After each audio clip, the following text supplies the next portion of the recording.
Ohio. This is deep. Think about this. Think about this. This is huge. So how can we continue to have a conversation about how we need to renegotiate the American justice system without having a serious analysis and conversation about the impact of having primarily white males as prosecutors? Did you know that, again, a new study reveals that county prosecutors in all of Ohio's 88 counties are majority white males? So there's very little diversity, which means you've got very little diversity in opinion and in viewpoint. Let's be honest here. There's going to be a lot of cultural similarities. And these prosecutors, they direct grand jury selections. They direct a lot of things. And why isn't there more scrutiny being put on this? The national study by the advocacy group Women Donors Network found 95% of the county's elected prosecutors are white and 80% male. Now, how are you going to tell me that your vote doesn't matter?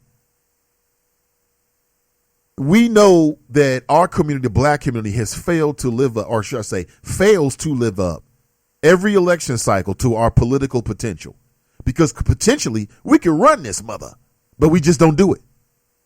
We could run this mother, this city, this county. We could have a huge impact in a very positive way.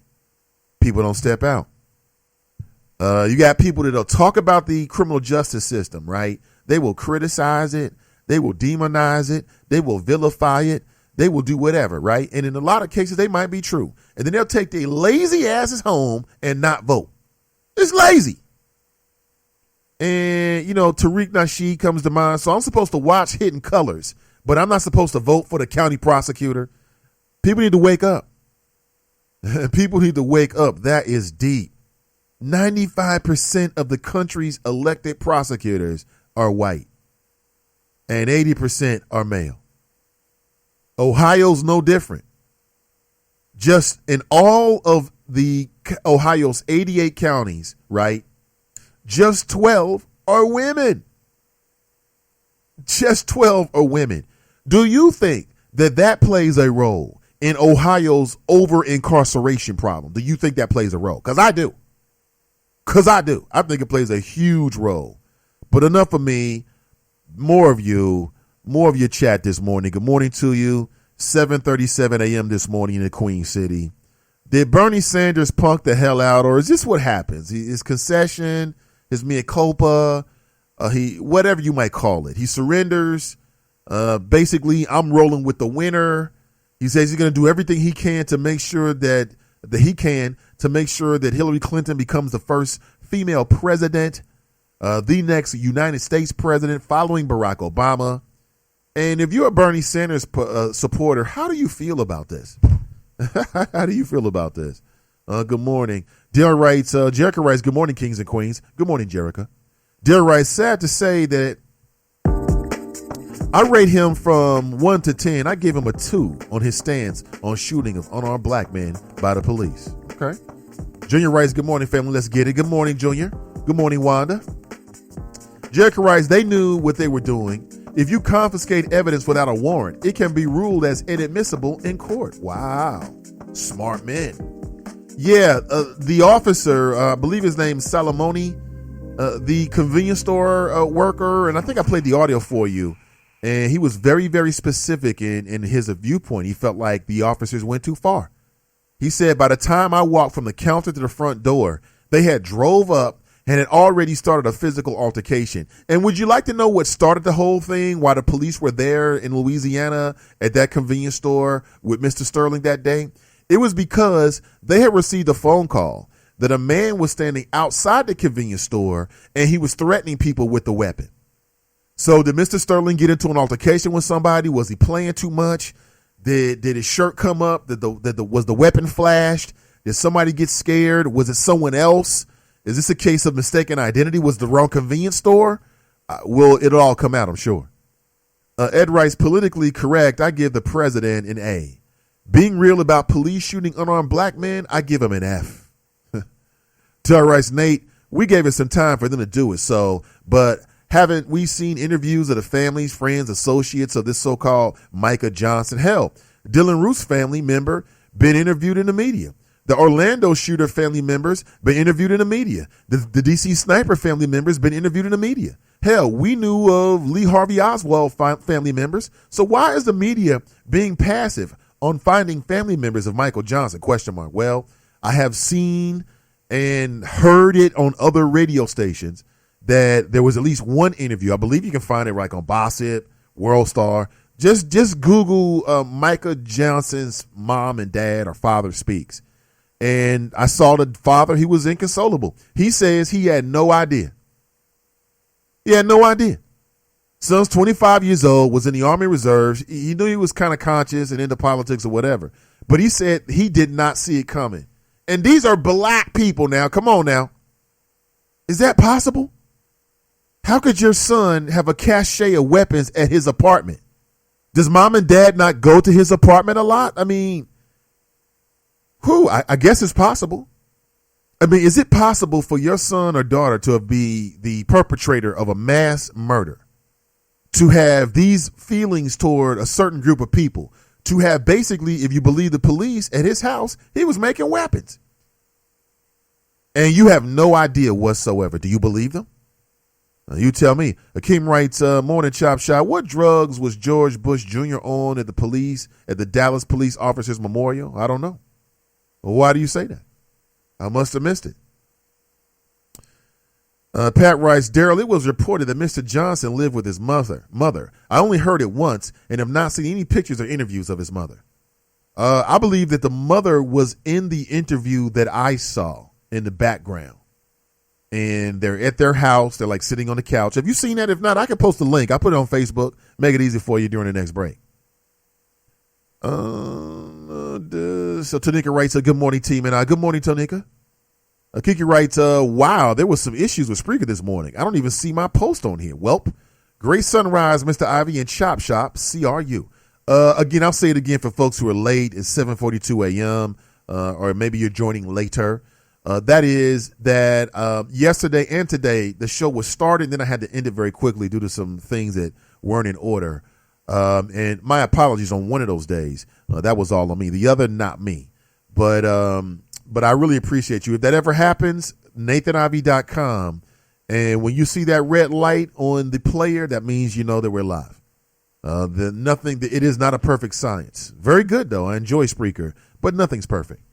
Tracy writes, North Carolina just passed a law allowing officers to not have to show their body camera video to the public. I don't like those laws. And Tracy, thank you for that. That's a great point and a great segue. I've already posted this on my Facebook page. Please check it out. I'm asking everybody, team and I, the Chop Shop, to check this out because we've talked about this. And that is now the body camera rules of engagement for Cincinnati police have now been released, and they are asking for your feedback. There's really nothing to it. I mean, you can check it out for yourself. It's like one page, and then you can go to, they've got a little link in the article. You can go to another page where they're going to ask you 4 questions, like 4 questions about their use of force policy. I'm going to go through it this morning, okay? This is a local issue. This is an issue that matters, and I want to get your thoughts. I want to make sure you have all the information as you go out there dealing with these Gilligans and debating with folks, just for your own edification, for your personal edification. I want to make sure you know what's going on, okay? And I'll post the link as well, and you can check it out for yourself, okay?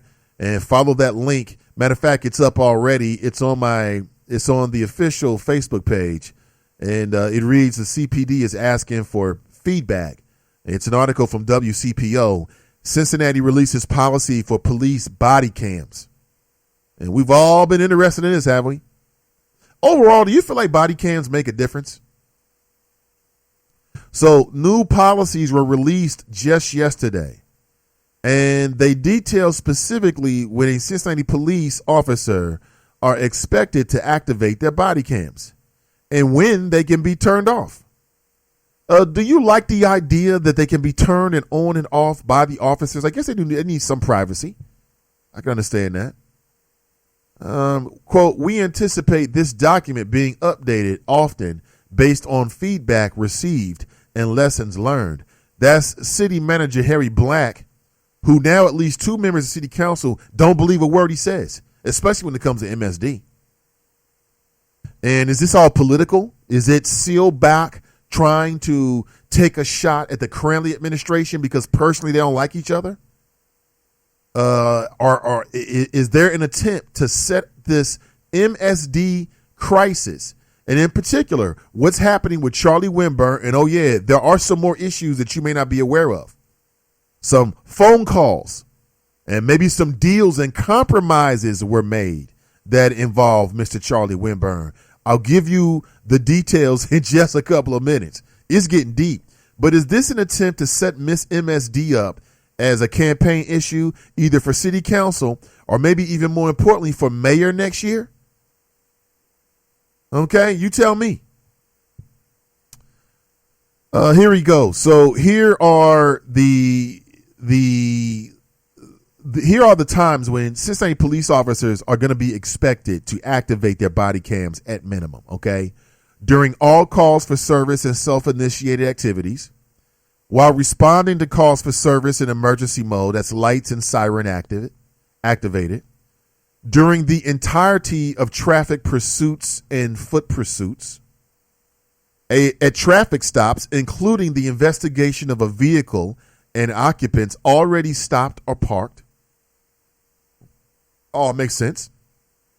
When assisting other officers on any call for service or self-initiated activity, and all requests for consent to search without a warrant, including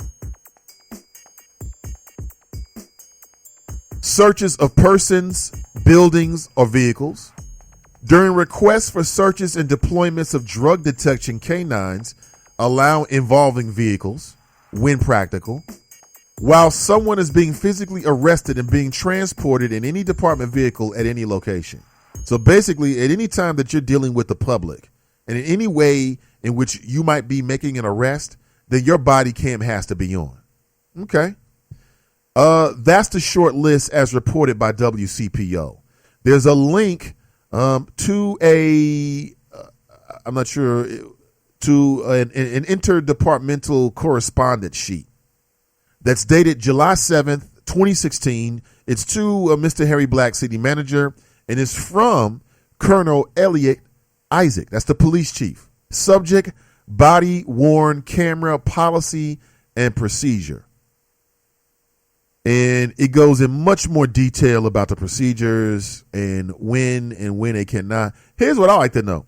Let's say we have an officer that, and from what I'm reading, it says during the entirety of traffic pursuits and foot pursuits. So let's say we get an officer that gets caught up and he or she forgets to turn it on. We only get a quarter of what really happens on video. What is the discipline policy then? What will that mean exactly? What happens to the officer? Are they reprimanded? Okay. Are they docked pay? How serious is this taken as an offense? What also needs to be debated is not just the particulars of when the officer can turn or not turn it on. And again, I hope we get more from the police chief because this is just the tip of the iceberg. Some bigger questions as it relates to body cams is what's the time frame from when there is an officer involved shooting to when it's going to be released? Now, listen, I know we have the collaborative, and I believe in the collaborative, it has to be within like 24 or 48 hours. But there's no real federal oversight of the collaborative anymore. Okay. If the Cincinnati Police Department decides that they want to break ranks with the collaborative, there's only going to be a few folks in the community of Cincinnati, and maybe it may rise to the attention of a media outlet who are going to say anything about it. Susan DeLotte is on to other issues. Okay, so let's be clear about that. Okay, this collaborative is only as valuable as the people what the people who make it valuable. Okay, other than that, it's just a piece of paper that says collaborative on it. But what I'd like to know also is exactly what I like to know exactly is what is going to be the policy for how it's going to be